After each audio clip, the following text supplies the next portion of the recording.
She was. That was kind of where she You could. It's tough. I don't know. How are you doing? Hey, everybody got your microphones where you want them.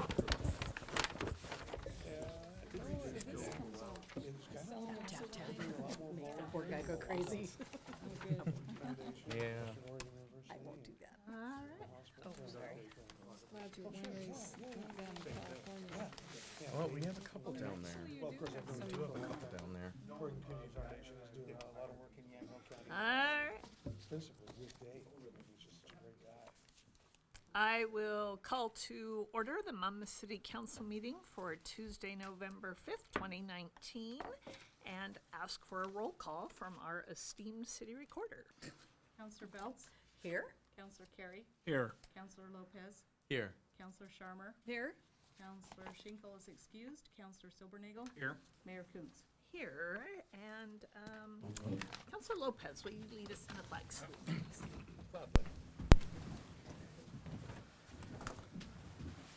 I pledge allegiance to the flag of the United States of America and to the republic for which it stands, one nation, under God, indivisible, with liberty and justice for all.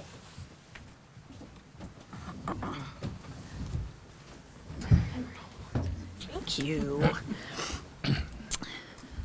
I'd like to welcome folks in the audience this evening to Monmouth City Council meeting and remind everybody we are streaming live on Facebook, and also the video from tonight's meeting will be available on the WIMPEG YouTube channel, so folks can catch this later on as well.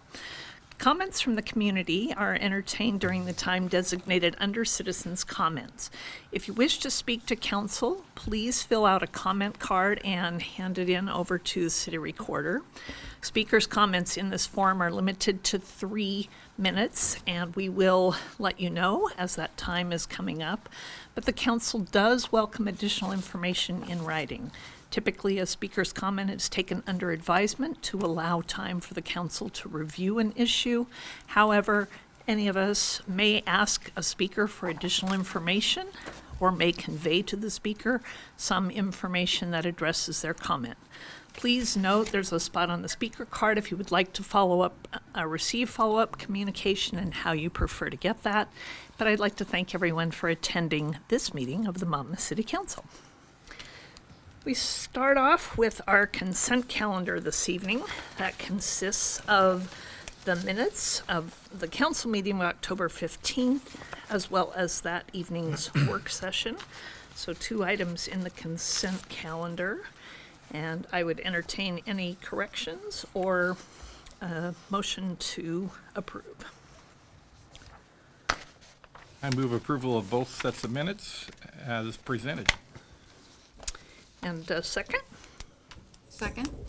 And thank you, Councilor Silbernagel and Councilor Sharmer. The consent calendar approve as presented. All in favor, please signify by saying aye. Aye. All right, and any opposed? Looks like we've got it. Thank you. And starting off this evening with our mayor's report, it was kind of funny last week. I noted that October was lovely because it had 5 almost full weeks in the month, and of many obligations that we often have are often the first week of the month or the second week of the month or the third week of the month, and typically the fourth week of the month's a little break for me, and I got 2 kind of breaks, so it feels like it was a long time ago we were here. But in the meantime, since the last meeting, I have been able to participate in 2 ribbon cuttings for Monmouth businesses. One is the Dancing Muse costume shop, and that is here on Main Street near the corner of Broad. It's a 2nd-story business, and it's a costume shop. They do rentals, and they're planning to be open 7 days a week. But check their website or Facebook page to double check on that. But they do a lot of costume work for cosplay, Renaissance fairs, and folks who participate in those kind of activities. So they've got a lot of fascinating things up there and beautiful space. Also, we were able to rededicate Heron Point, new management company that is based out of Eugene, has taken over the management and renamed Heron Point, and meeting with some of the regional folks as well as our local management staff there was lovely. They did a great job of doing an open house and ribbon cutting with the chamber, and recommend that folks attend activities when they have them, because they really want to be engaged in the community. So, I've had a couple things, the Polk Mayor's Breakfast, which we have each month, and then also a quarterly meeting. It's the COG, so Willamette Valley Council of Governments, Marion Polk Yamhill Mayors. We meet once a quarter.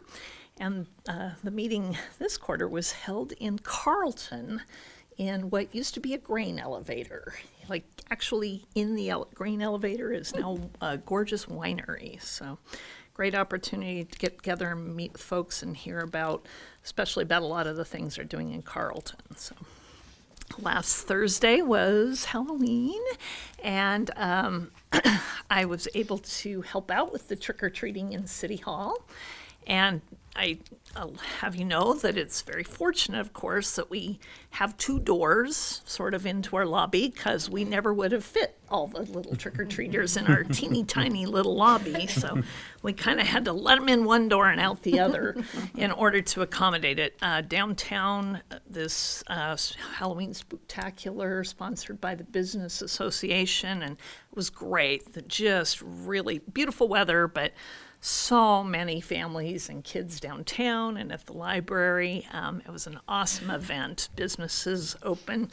And our interim city manager was able to hand out candy for part of that event. And I think I would like to comment that he must be a very good grandpa, because he knew a lot of the characters of the costumes and was able to engage with the students. But yeah, so we had a couple of staff members helping out with that, and I really appreciate city staff for participating and making that a great event. So, and I would also like to take this moment to thank our Public Works Director, Russ Cooper. A couple of months ago, actually an independent city councilor was visiting our food carts, and there was a pothole in the crosswalk here between the food carts and the park, and she kind of tripped in that and let me know. And Russ has been working with ODOT, since it's a crosswalk adjacent to a state highway, and figuring out who's going to fill the pothole. And it got taken care of last week. So they sort of, I think the agreement was to not agree or disagree yet on who takes over forever maintenance of the crosswalk. Correct, and to continue research on who actually is liable for that. Who is liable for the maintenance. But we got one filled, but now we got to work on the others. So great stuff going on in the community, and that's all I have. So we will turn to the reports about our boards and commissions. And Councilor Sharmer wouldn't have been here for her senior advisory board. No, I wasn't. I took advantage of those 5 Tuesdays in October to take a long-anticipated vacation. I was in Berlin while they were meeting. But thanks to the great newsletter that the Senior Center sends out, I have a few highlights. This coming Thursday at the Senior Center, there will be a free workshop on understanding and responding to dementia-related behavior. Those of us who are getting older know how important that is when you walk into a room and you can't remember why you were there. And then on November 8th from 11 to 1:30, there will be a class in drop-in care and caregiver resources for those who are both receiving care and giving care. And then on November 11th, on Veterans Day, next week, will be a Veterans Day breakfast. And if you're a veteran, which I know so many of you are, you come on by the Senior Center for a free breakfast. And that'll be from 8:30 to 10:30 on Veterans Day. So, and I think we have a nomination for the last missing member on the senior advisory board tonight. So when that's taken care of, then they'll have a full board. So thank you very much. And we will take care of it. And Counselor Silbernagel. Great, thank you. The Tree Advisory Board met on October 17th, and primarily the topic was related to the tree planting that's this Saturday, November 9th, at 9 a.m. at Madrona Park. And be planting about 6 trees, I think, there, and they'll do some trimming and stuff, and then a couple on Powell Street as well. We do have 2 vacancies, so we're still looking to fill those. And I believe our next meeting is November 21st. Okay, thank you. And Counselor Lopez, our Minette Operations Liaison. Yes. Handful of things to report regarding Minette. First and foremost, I'd like to speak a little bit about the Dallas expansion and how that's really impacted Minette's bottom line fiscal year to date. I know we haven't had a lot of clear numbers yet, but this past meeting we met on October 24th. They were able to really create some wonderful graphics as far as, detailing how that contribution really plays out to the bottom line. To get down to it, the expansion has contributed $122,000 in the fiscal year to date. So that's just since July 1. And more to come. So it's going well, and looking forward to seeing the fruits of that expand over the coming years. Another fiscal matter, the board approved a borrowing resolution allowing Minette to generate a line of credit with banks. Now they would need another measure of board approval to actually enact that and use it. This just allows our CEO to go out and actually begin speaking to banks. So. Whether that will materialize or not, it's wonderful to have it as an opportunity to be able to, have those liquid funds should we need them. Earlier this past year, I guess, or earlier this year, past fiscal year, this calendar year, there was a situation where we were able to increase purchasing of a lot of the equipment that, enabled us to quickly resolve the GPON upgrade, and our contribution did take a little bit of a hit to that. What this borrowing resolution hypothetically would do, if we had already had that in place, it would have allowed us to spread that out over time and not have to take such a fiscal hit all at once. It was still the right thing to do then, but this would just give us more options if we ever need to use them in the future. Now, some exciting things. Our CEO, Mr. Patton, was recently awarded an award at the Oregon Connections Conference. This is the Edwin B. Parker Award of Enduring Excellence, and he was very quick to state that it was, due to the efforts of all of Minette staff as a whole, that this award was given, and really highlights that we have something special here. Rural FiOS isn't something that's, existent everywhere or even existent in many parts of the state now. There's a lot of communities in the state that wish they could have what we now do have, and to an extent sometimes take for granted.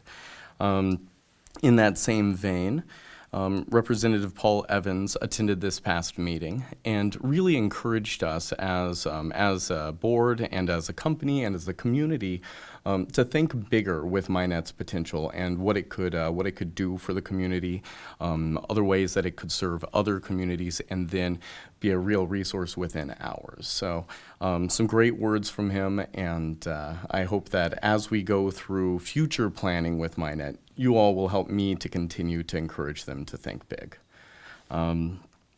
Last note, the next meeting we've canceled the November meeting due to the holiday.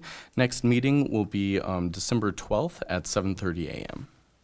Okay, thank you. And those are held at the Minette property and. Yes, indeed, at the Minette property, at the Minette building. Thank you. Yes, Counselor Carey.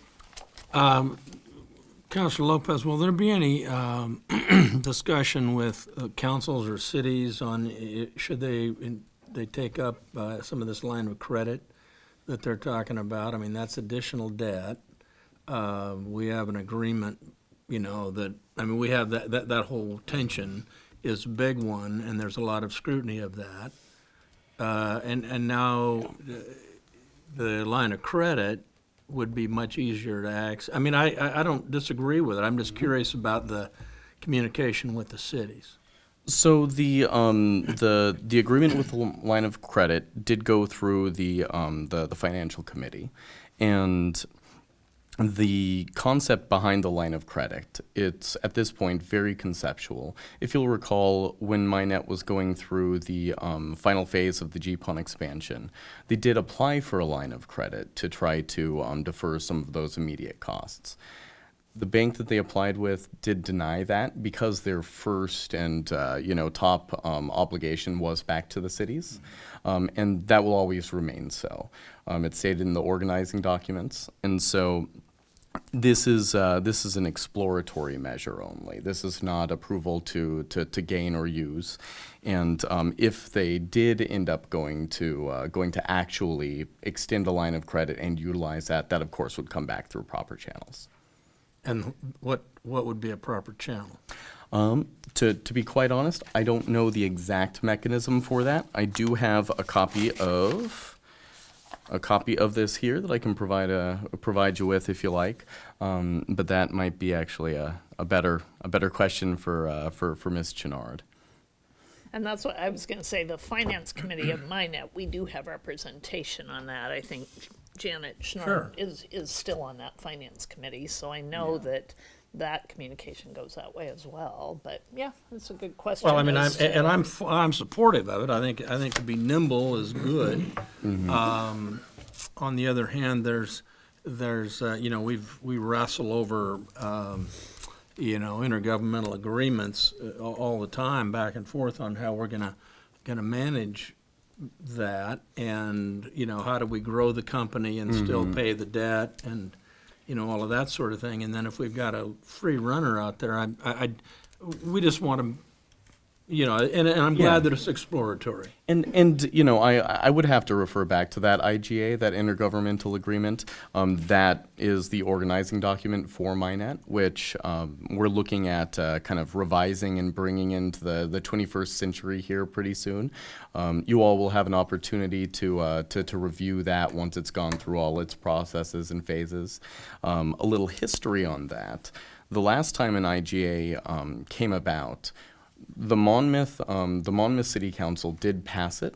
Independence was going through some things at the time and did not. So this is a true up of those last reviews that never actually passed to both councils. So that IGA does supersede this and any other documents that are out there. They all operate within that, and so to look at exact ways that approval of funds go. In the grand scheme of things, this is not a large amount. I think we capped it. I mean, significant, but I think we capped it at $300,000, $350,000. And so it will go through proper channels as identified in the IGA. Okay, thank you. Thank you. And community announcements. I thought we had one. George, no? You going to make a community announcement? Yes. The verbiage on me. This one is a community announcement more than a comment, so. Yeah, more like a public service. Yes. So if you'll state your name and the city where you reside, please. Oh, man, I forgot. George Jeffrey, Alzheimer's 290 Whitehanger Avenue East here in Monmouth. I'm just, like I said, it's kind of a public service announcement. The Polk County Historical Society is doing a fundraiser to, just keep the lights on in the museum and all that kind of stuff. And they're, as I know, everybody's all pied out, but they're selling pies for $15 each. I have the forms and stuff, so if you guys want to buy a pie, help the museum, come visit the museum, then I'd appreciate it. Okay. And that's, And for people maybe watching at home that aren't here to fill out the form, does the museum Haven't- have a way to? well, I got a phone number. They can call me at 503-586-3311. Texting is better, though. Okay, Yeah, because I don't answer calls from numbers I don't know. okay. Thank you for That's all I volunteering have. at the museum, George. That's Thanks, great. George. All right, and we do have an appointment that was sent out, and I did not print it out. Phyllis, can you, oh, thank you. Cannon. Yes, Melissa Melissa Cannon. Melissa Cannon is a professor at Western and who actually has been involved in several of the mentoring programs and volunteer programs that have been set up between the gerontology department at Western and the senior center. And she has offered to join the board of the senior advisory board, which would be a really great opportunity for them to continue to connect. I've spoken to her about several of the ideas she has for our community. She was able to get Western designated as a senior-friendly university. They've got a lot of ideas about elder hostile tourism and things like that at the university, but one thing one of her students did was, and I think you reported on this, they were able to look at how the public can audit courses at the university. So, right, no credit, but being able to take a course at the university and try to really understand ways to simplify that so that they can encourage folks in the community. And they were doing it from the lens of seniors in the community. But Melissa would be a great addition to the board. So I would entertain a motion for her appointment. So moved. And a second. Second. Moved and seconded to appoint Melissa Cannon to the Senior Advisory Board. All in favor, please signify by saying aye. Aye. And any opposed? All right, thank you. And so we will get her set up for that. That'll be great. So that board is full, you said then, Counselor Sharma? Yes. Wow, all right. Woo-hoo. There's one. And so to our interim city manager report, Chad Olson. So what I've started to do is include a manager's report in the packet, so you can take a look at that. What I'll typically do is provide just a quick update on some of the larger projects that we're working on. So if there's any questions specifically about any of those, I can try to answer those. And then just a couple other things we're working on. You would have received an email. We're working to schedule up the goal-setting session with the council either in late January or it's probably going to be in February. We're going to try to stay away from Valentine's Day. We're going to try to stay away from birthdays, anniversaries. And currently, I'm working to finish the first quarter report for the goals status report. Pulling that together for my first time was a little bit more of a challenge than I thought, but the department heads all did a good job getting it to me. It was some of the other ones that I was having difficulty with. And the Halloween Spooktacular was fantastic, and it wasn't just at City Hall. So at the library and the senior center, the reports from the department heads was just a fantastic turnout. And having seen these in a number of different communities, Monmouth really knows how to hold its own for that. It was a great turnout. I think somebody had to go and get additional candy. Yes, thank goodness for our community development director, Suzanne Duffner, who rescued us because we were going to run out. So. And then also, within the past 10 days or so, Public Works Director and I met with the city manager and the Public Works Director in Independence talking about the Willamette Wellfield projects. So we're just want to try to make sure that that stays current. Okay. That's all I have. And then, yeah, and I think, you didn't mention on here, but do you want to talk a little bit about sort of the discussion that's been going on because some of our Monmouth residents appeared at an independent city council meeting last week when they were reviewing an opportunity that they have to rezone some property on our eastern Yeah. border. And as I understand it, and I looked at the council packet for Independence, so they had a annexation where they were bringing in some property, I think it was 70 acres, yeah, 70 acres in the urban growth area into the city limits. So they had, they did, if I recall right, provide the city notice of that. So we did have it. Typically, these annexations, because it's within the city's urban growth boundary for Independence, it doesn't rise to the level that we would necessarily notify the council. No, I may rethink that moving forward, but certainly not in the past. That wouldn't have been my experience. And there are, this goes to the issue that we had regarding traffic and speeding on Madrona Street.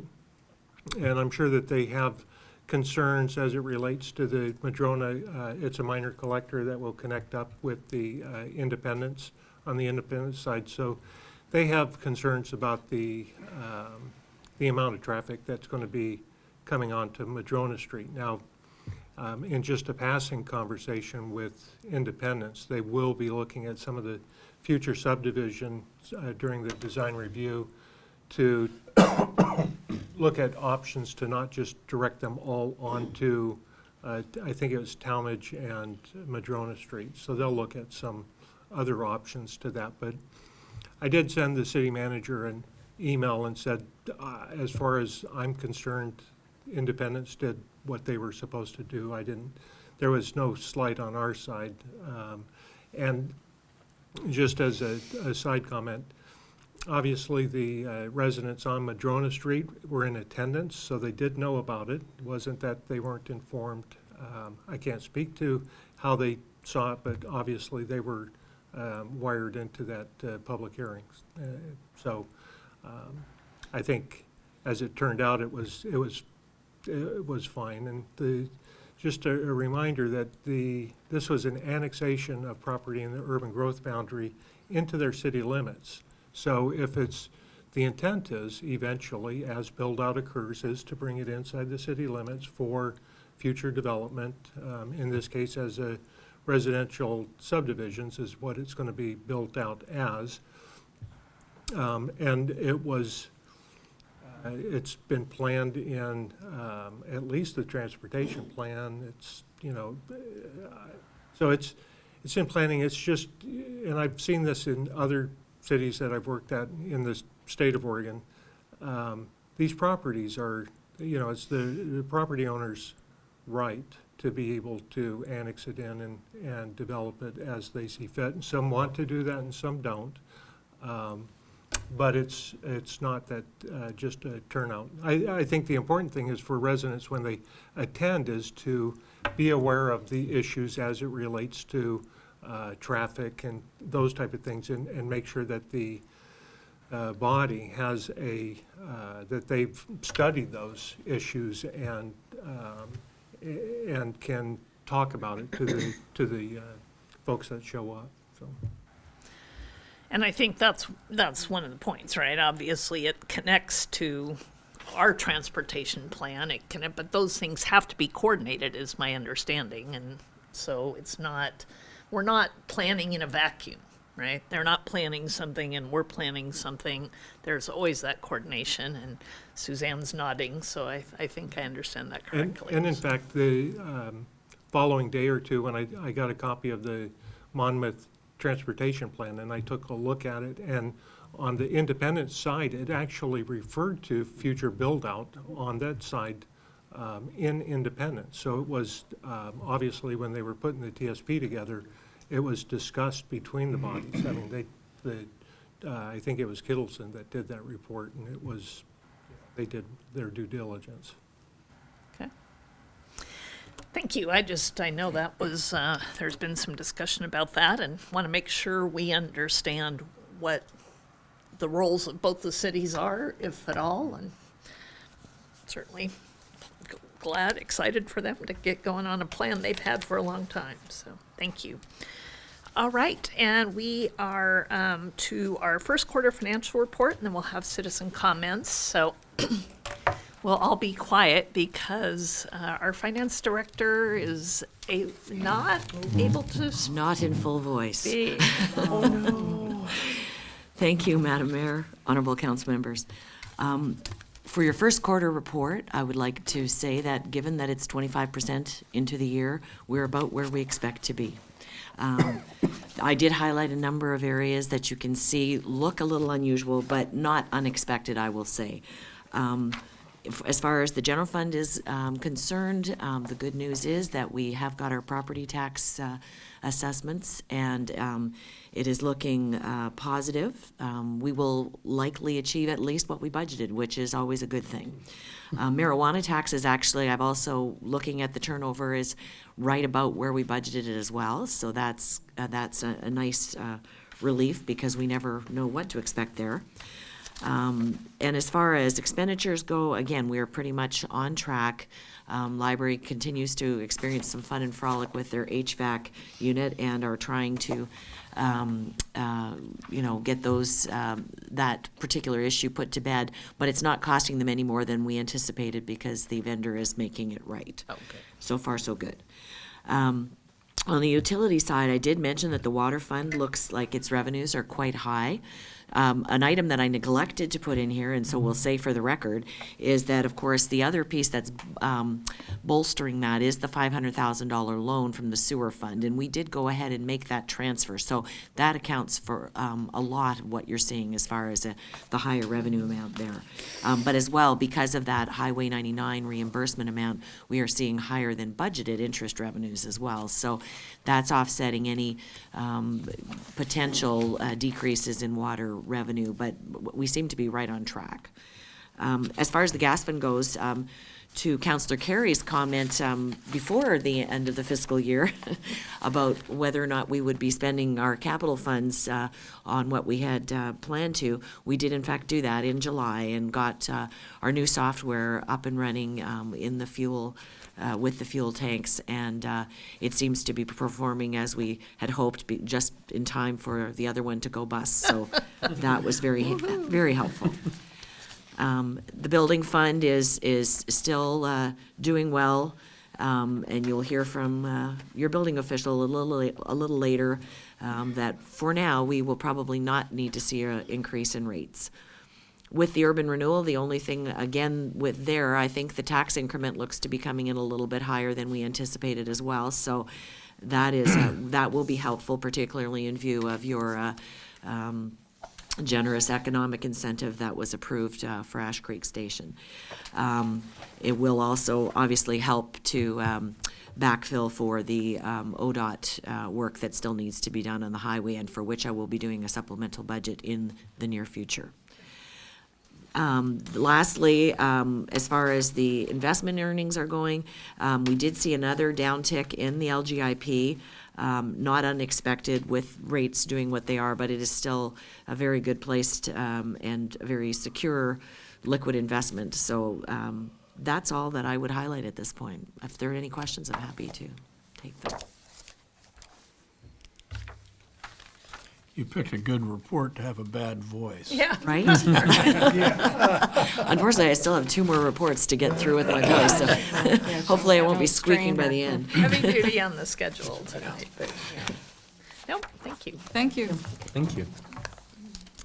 And so we come to citizen comments. We have 2 this evening. So first of all, William Howard, if you'd like to come up and just let us know your city and what you'd like to speak to us about tonight. Certainly. My name is William Howard. I live here in Monmouth, along with my son. He has another house here as well.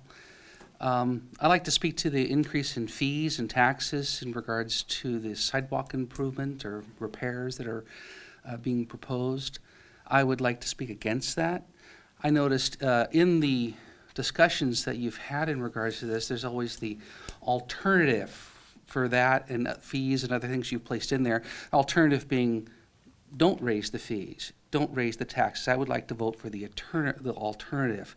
In regards to the repairs of the existing sidewalks, my feeling is one that would be falling on the homeowner, because that would actually then be a benefit to that homeowner in regards to property values for that homeowner. In regards to the city owning the trees that are causing the issue, I am not particularly opposed to the idea of removing trees that are causing issues with the infrastructure.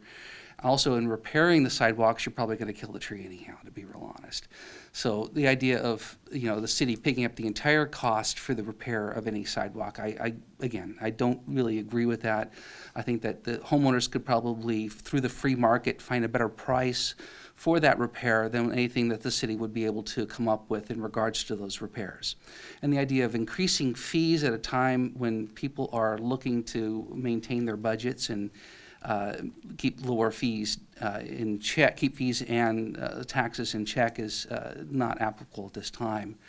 I know that's one of the reasons I moved into this area is because fees and taxes were lower than the community I came from originally. I do see in looking at your fiscal report that you guys are being very responsible with the money you have, and I like to see that. I think you guys have been trying very hard to keep fees and taxes down. I do see a plan, 3% growth for next year in regards to costs, and I would just like to, again, caution with the idea of it raising any additional taxes from the community, as we do have this additional revenue obviously coming from some of the overtures from this year, as well as the additional revenue from the additional businesses that have been in the area. So again, my basic feeling is to not raise fees and to not raise additional property taxes at this time. Okay. Thank you. Thank you. Thank you.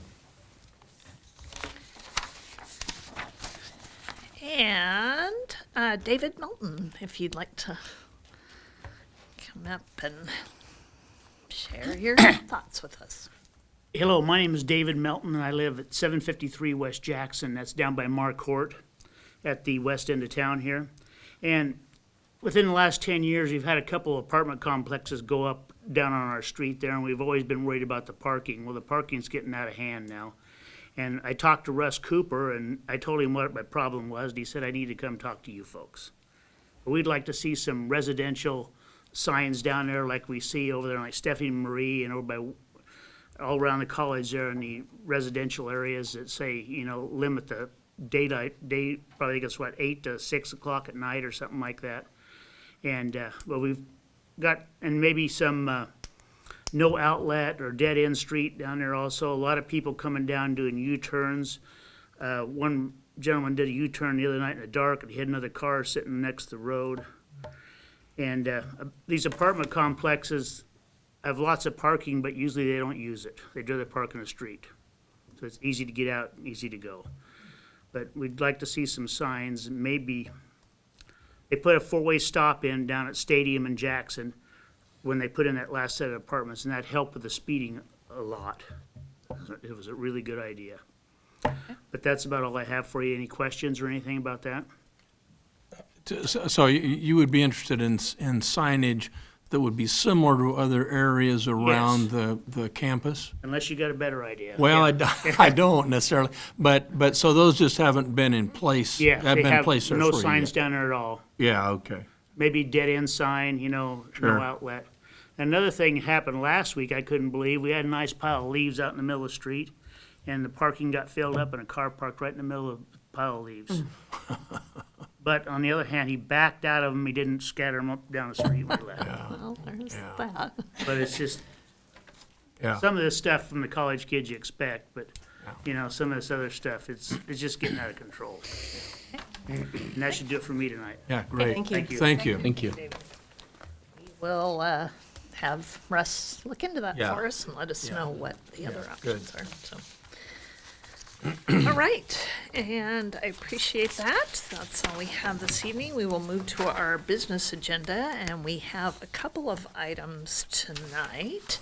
The first one will require the presence of Ms. Duffner as we talk about our first reading of our ordinance adopting our legislative amendment that we've looked at a couple of times. And we focus on short-term rentals, but this does mention the trees, as Mr. Howard talked about, so we make sure we're looking at both of those. Great. Good evening, Madam Mayor and members of the council. So just to present the staff report for the first reading of the ordinance to adopt legislative amendment 19-04, and this is, as the mayor had indicated, a new ordinance to establish a legal pathway to allow short-term rentals in Monmouth, subject to certain standards that would include a registration process. And then it also includes amendments to our list of approved city street trees. So it would be amending that to remove ash trees from that list of acceptable trees because they're susceptible to a rapidly spreading pest that's attacking those. So those are the two main items. We did have a public hearing, our second public hearing. We've had two sets of hearings now on these amendments. So they've been thoroughly vetted through a number of work sessions and public input. So we have a really good, strong ordinance that has come about over a year-long process. At the conclusion of that October 15th meeting, council did direct staff to prepare this ordinance with the attachments. I do need to point out a little correction, keep you on your toes. The Exhibit A, you should have a replacement Exhibit A in front of you tonight. So unfortunately, we had a little error. I do apologize for that. We'd put the Exhibit A from the last ordinance that we were working on. So before you this evening, and then also in the back, there are copies of that on the table is the correct Exhibit A before you this evening. So So 1904 is what they approved in, at the public at the hearing. October 15th, Yep. yes. So Yes. you've approved it, you've seen it. Yeah. The attachment was 19-01, and there have been some revisions since then, but that's not the one we actually approved. You approved what you see 1904. in front of you tonight. Yeah. Is that, was the -1, was that on the website? And if it was, have we replaced it with the -4? That should be noted. And you'll have a chance, you'll have a second reading as Second well. reading, before- make sure. Before you vote on this, yeah. Right. Be correct on the next one. Okay, any other questions? All right, so this is our first reading only of an ordinance adopting amendments to Title V of the Monmouth City Code and Title 18 of the Monmouth Zoning and Development Ordinance relating to short-term vacation rentals and street trees based on legislative amendment number 1904. And we will take a vote on that and give it an ordinance number at our next meeting. Thank you. Thank you. All righty, our next item of business from our building official, our retired building official, Larry Thornton, announced his retirement in October. I'm happy to say that our interim city manager and finance director were able to secure his services to continue on with us a little bit longer. So thank you for that. And but it's a whole new time, right? It is a new time. Get something to look forward to. So as one of your potential last acts with us, Larry. Okay. He's going Madam out Mayor, like it's honorable Christmas. council members, I come before you tonight with a staff report, and the subject is building department permit fee increase for fiscal year 19 and 20. And the summary is to request the council to waive an increase in building permit fees for this particular fiscal year. Previous council action was in 2017, there was a building department fee increase and an automatic increase of 3% to be effective on the 1st of July for the next 3 subsequent years. Last year, I came before the council and asked to waive that fee increase, and it was due to increased revenues from projects that was not projected that would be built, college projects, and obviously the S-curves over here. We didn't know about those at the particular time, and they brought a lot of revenue to the building department, and so the background is I don't believe that those fees are necessary at this particular time. After further review, the number of the building permit fee requests continue to increase and revenues are up considerably due to significant construction activity, and staff feels that the fee increase that was proposed to occur this year will not be needed based on the following information. And compared to other building departments throughout the metropolitan area and through our local areas, our fees are basically right about in the middle. The building department reserves are projected to increase in fiscal year 19 and 20 and remain at a level which is over 100% of annual expenditures. And the best practice rule of thumb is a maximum to be held under normal circumstances. The authorized COLA of 2.2% provided to non-represented staff is not expected to impact this fund significantly. And as the building official's salary was previously capped and will increase just a small amount this year of only 0.5% as it comes back into the city's compensation schedule. And the salary of the new building inspector and all health care costs and PERS rates have been budgeted. Alternatives, we could go ahead and increase the fees as was approved for fiscal year 19 and 20 under Resolution 1851, or as an alternative, we could leave the fees at the current levels.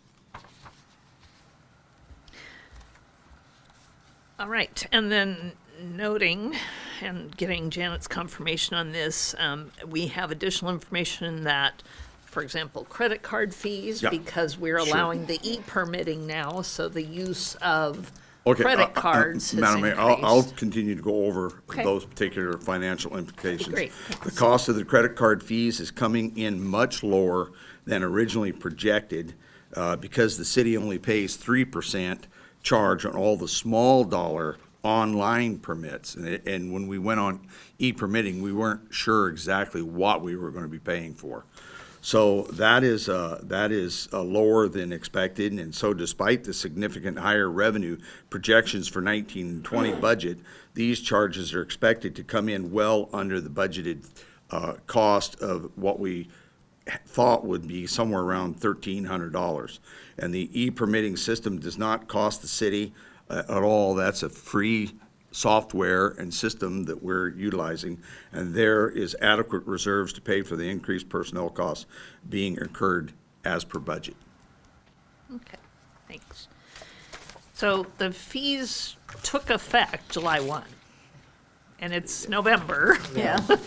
Have we collected Better some late than never. of the higher Have we fees? collected them? Yeah, I was wondering as well. No, we didn't raise those fees last year. It came to the city. We didn't raise the fees last year, and so it wasn't really at the top of our minds. I also did a hire. One of the personnel left, and we had a new hire that was in July. We got hit with the plans for not only the ITC building at Western Oregon University, which is pretty substantial, and that's a plan review that only I do. We also had the plan review for the Ross store. We have the plan review for the Tractor Supply. All of those things I do. Also the fire life safety plan reviews that I do. And the work just kind of got like snowballed and out of hand. And to actually change these fees, it's quite a task because you have to calculate every particular line item, and you have to submit it to the state. And the state then, what they have to do is go in and put all of those fees into your e-permitting system for you. And so it's a big task. And so it's kind of one of those things that the next thing you know, we've had several months go by, and it came to mind like, well, you know, I'm really behind the 8 ball now. I'm going to be in trouble with the council. So, but better late than never. But the short answer is that they did not go into effect July 1st, and so this is to basically Ratify. that Right. action. In order to, rather than go back and Yeah, have to Well, One of the other good things is all of the big projects, they came in before the 1st of July. There you go. And so Good for them. you can't go back and charge fees on all the big stuff. And so it's just the public user permits and a lot of the small stuff that comes in. And probably if we was to say, well, if we had have done it, what is the amount of the lost revenue? Well, it's 3% of a fairly smaller number. Okay. So it's not a lot of fees, and so, And again, those fees can only be used in our building department. It's not like if we did collect this extra money, we'd be fixing potholes, right? right. So, it's- okay, thank you. And the building department has got a healthy reserve, so. Great, thanks. Perhaps we Counselor can put the fiscal year 2021 dialogue in March of next year to give us 3 months to actually have the conversation beforehand. Today, we talked about including that as part of the budget. Thank you. Other questions? I think a motion would be appropriate Comments, to right? not impose the scheduled fee increase. That's what I'll check and make sure. I so move that we leave the building fund fees at their current levels. Second. Moved by Counselor Lopez and second by Counselor Belts to maintain the current levels, which are the 1819 fees for building activity. Any questions or comments? Yeah, there has been no automatic increase since we voted that in. That's You know, correct. that annual increment, that escalation that we built in has not been affected, has not been brought online, thank goodness, because we haven't needed it. We haven't needed it. And so the question will be, do we want to continue with that, or do we want to say, we'll increase it when we need to, rather than build in the automatic escalator, and that's for another time, but. Right. That's why I But suggested. good on you for identifying this and being wise about how we charge our citizens, our residents. Right. No further comments or questions. I will entertain a vote. All in favor of maintaining the 1819 current level fees on our building department only, signify by saying aye. Aye. And any opposed? Okay, thank you. Thank you. Very much.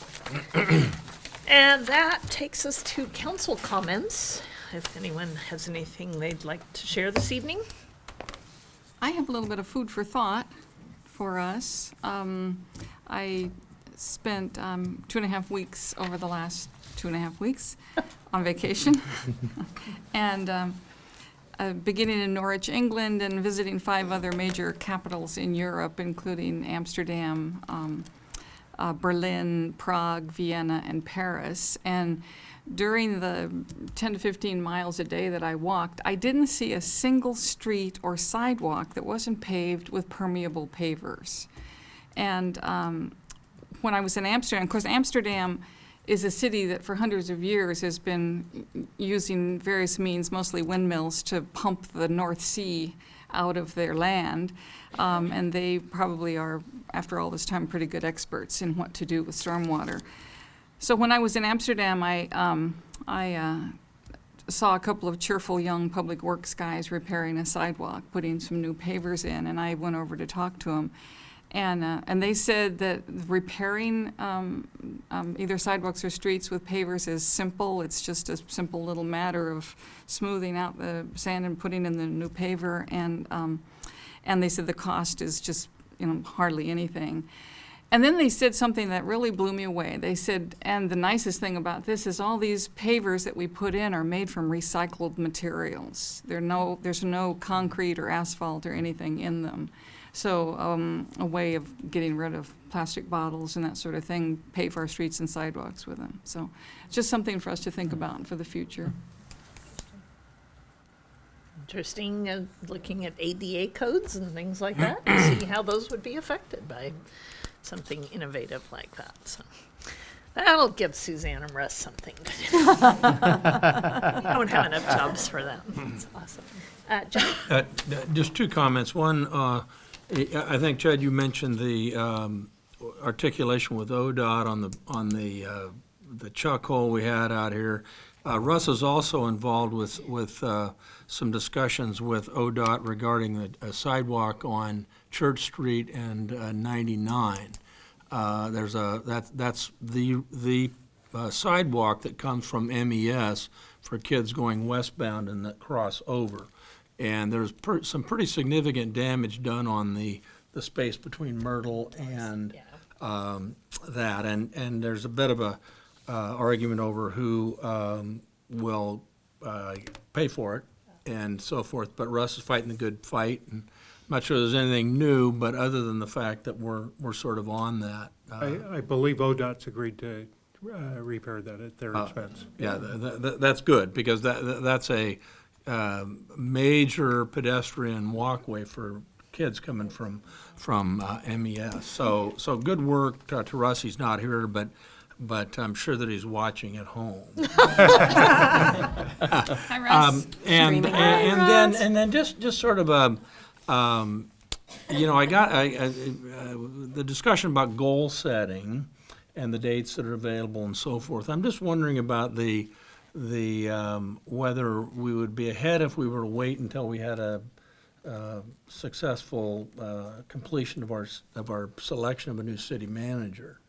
There's always been a pretty close articulation with, because it's a balance between what we would like to do as a council and what we would like the management to do. And while I'm not above assigning lots of duties to somebody that's not here, there may be some fairness to that. And I don't know. I mean, I'm not sure what the timing. Well, I think one of the reasons we do our goal setting when we do is to give some budget guidance as well. And that's still going to have to be done. We can't wait for that, because that June 30 budget law, the state requires us to come up with something. So we may change the scope or tenor of our discussion based on that, but I think there's some value in doing that. And I think what we've also talked a little bit about is using that goal setting time. We will have a search firm by then, and our executive search firm may want to spend some of that time really talking to us about what we see and what we want in our new city manager. So I think it may be a little bit different goal setting, but I don't think we can put it off totally. We always talk about, and that's fine, but we always talk about, our goals driving the budget process, and rarely does that come up. Well, it doesn't. Well, I mean, it doesn't. It maybe in the back of our mind, but it doesn't really drive it like perhaps it should. But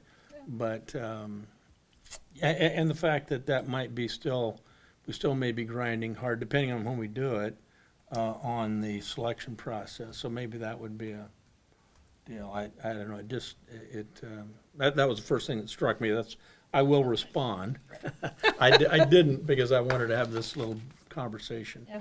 I think it'll be different. In fact, I've talked to Chad about maybe him just conducting it, so it's not a full-blown goal setting as we would with our consultants who's helped us in the past, but really handling it a little bit differently and making it more of an internal process. Sure. Yeah. I think that's a great idea. Yeah. Okay. I agree. Maybe invite our department heads to come. Hey, yeah. Yes. And I do remember at one time we actually talked about breaking it out into 2 sessions, 2 a year, maybe just a 1 day each time. That would, because doing it once a year, I know coming in as a new counselor, it was very difficult because it was right after you start as a counselor to then jump right into goal setting. So I think it might be something we want to talk about, is doing 2 a year instead of just the 1 in January, February. Not that I want more work, but we do it for 2 days. Perhaps we could split it into 2 days, just 6 months apart. So, Okay. just a Do thought. you have any thoughts about that? I think we need to move forward because of the budget and really, again, it's a slightly different process, so it works for me in my mind at least. As long as it's not Valentine's Day. As long as it's not Valentine's. Yes. Or the 15th. Or the 15th. I heart my city. What do you mean? Clearly. All right. Yes, or the 15th. All right. That's great. any other comments, then we will adjourn. I'll take about Christopher Lopez. I have one last quick comment to loop back to Councillor Carey's question about MyNet. I didn't have, I was looking into my incorrect stack earlier, and I can confirm that, quoting from this, this resolution does not permit MyNet to obtain a line of credit without consulting with appropriate professionals, including bond counsel if necessary, and prior written authorization of the board and the cities of Monmouth and Independence. So firm and in stone, we are in a good position. Excellent. Thank you. All right, now we'll have 7 minutes. Thanks, Chris. I'll give them back to you We'll later. convene in the back in 8 minutes. Please grab cookies. They're fresh, and we will conduct our business agenda. Yeah, right, sure.